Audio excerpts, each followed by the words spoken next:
Esta sexta-feira, dia 29 de janeiro, comemora-se o Dia da Visibilidade Trans, uma data que é instituída com o objetivo de aumentar a conscientização sobre a letra T da sigla LGBTQIA+, que representa as pessoas travestis, transexuais e transgêneras.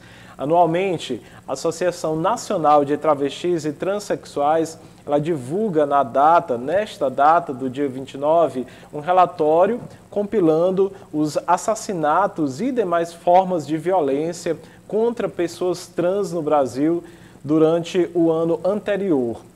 Esse relatório ele será entregue na tarde desta sexta-feira para o Fundo de População da ONU.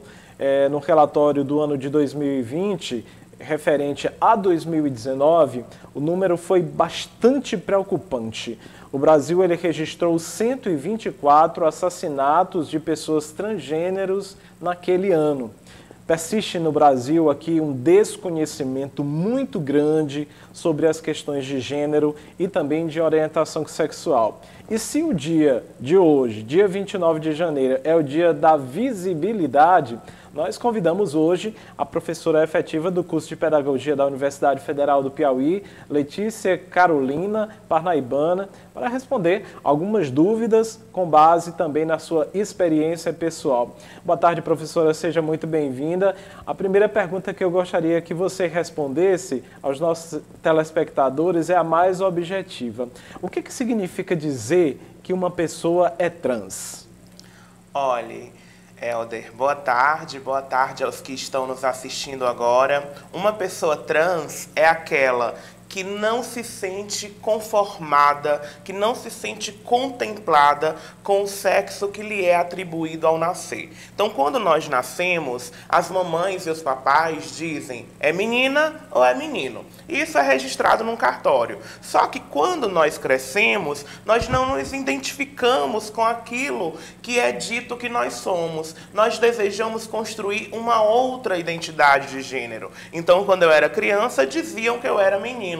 Mas eu nunca me senti um menino, eu sempre me senti uma menina. Então, na idade adulta, desde a adolescência, esse desejo me acompanhou, e na idade adulta eu me tornei Letícia Carolina, alguém que eu sempre fui, mas que fui impedida de ser no meu desenvolvimento. Isso acontece com várias pessoas no nosso país e no mundo. Estima-se que 1,5% da população brasileira seja trans.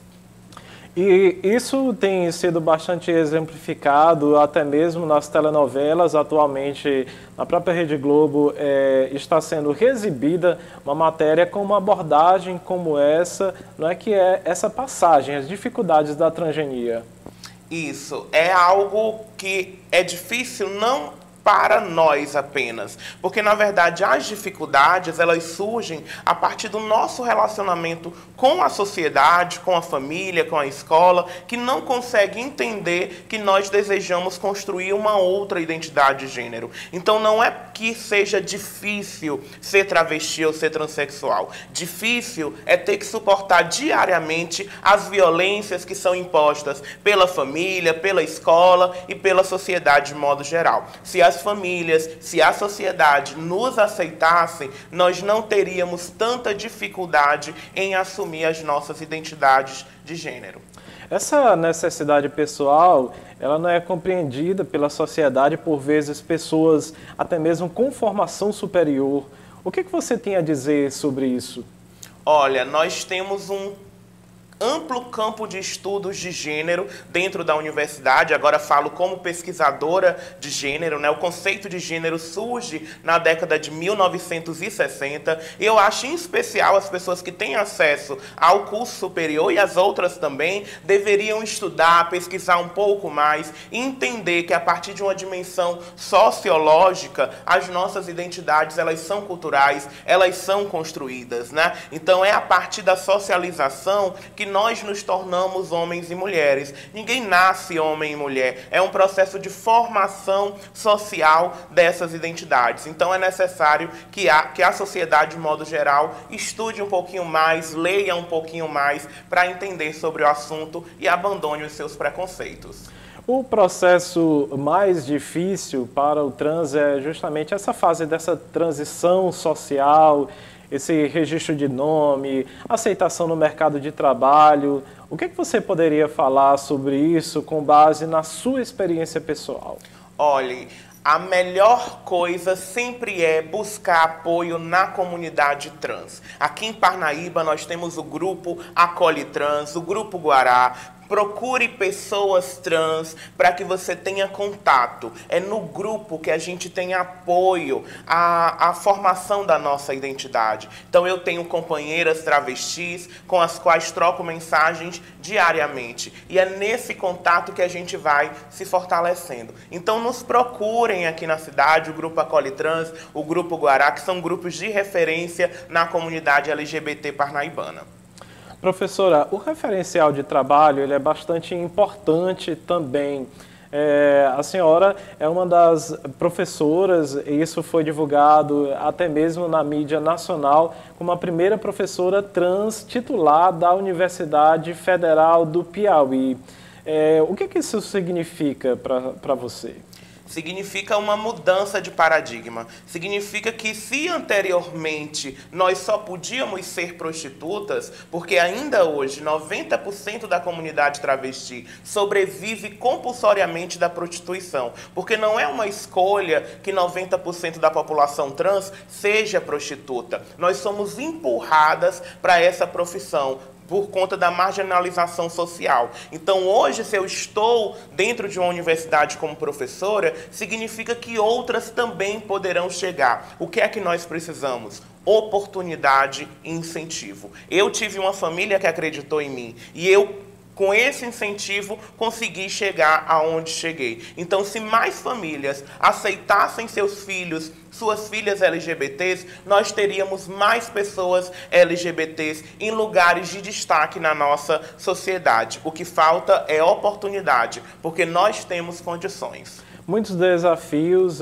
ainda estão por vir, muitas coisas foram conquistadas, mas nesse Brasil de hoje, nesse recorte temporal, pelas dificuldades, processo pandêmico pelo qual passamos, políticas governamentais, que avaliação você faz sobre os desafios que ainda precisam ser enfrentados? Olha, desde o golpe que promoveu o impeachment da nossa presidente Dilma, nós estamos vivendo um momento de esvaziamento das políticas públicas LGBTs para a população negra e para a população de mulheres. E isso muito nos preocupa. Mas o movimento social continua vigilante na sua função de exercer o controle social. No ano de 2019 foram 125 mortes, no ano de 2020 foram 175 mortes. Apenas esse mês, 10 travestis já foram assassinadas, inclusive uma de 13 anos de idade. Isso é muito grave, isso precisa parar. E para que isso pare, nós precisamos que a sociedade respeite as nossas identidades de gênero. E o governo precisa implementar uma política pública LGBT, porque nós não podemos admitir que os governos sigam padrões meramente morais. É preciso se pautar em conhecimentos científicos. Acredito que mais importante que a aceitação é o respeito à individualidade de cada indivíduo. Então, dentro dessa realidade em que vivemos, que mensagem você poderia deixar para quem está nos assistindo nesse momento? Nós somos seres humanos. Nós temos desejos, sonhos, como qualquer outra pessoa. Se você permitir que travestis, transexuais façam parte da vida da sua família, do seu ciclo de amigos e amigas, você vai perceber que nós somos pessoas como as outras, com qualidades, com defeitos, com hábitos cotidianos, acordamos, trabalhamos, somos pessoas absolutamente normais. A gente precisa mudar a concepção de normal que nós temos na sociedade. Eu acho que normal é a gente ser feliz e deixar de se importar tanto com a vida do outro. Tudo começa a partir do respeito, não é mesmo, professor? Eu gostaria de agradecer a sua presença aqui na TV Costa Norte, uma oportunidade de visibilidade, como é intitulado o dia, Visibilidade Trans, não é? Desejar um ótimo trabalho para a senhora na sua carreira profissional e também sucesso pessoal dentro dessas lutas, né, do movimento, e que a sociedade ela passe a conhecer um pouco mais e apenas respeitar a diferença do outro. Obrigada.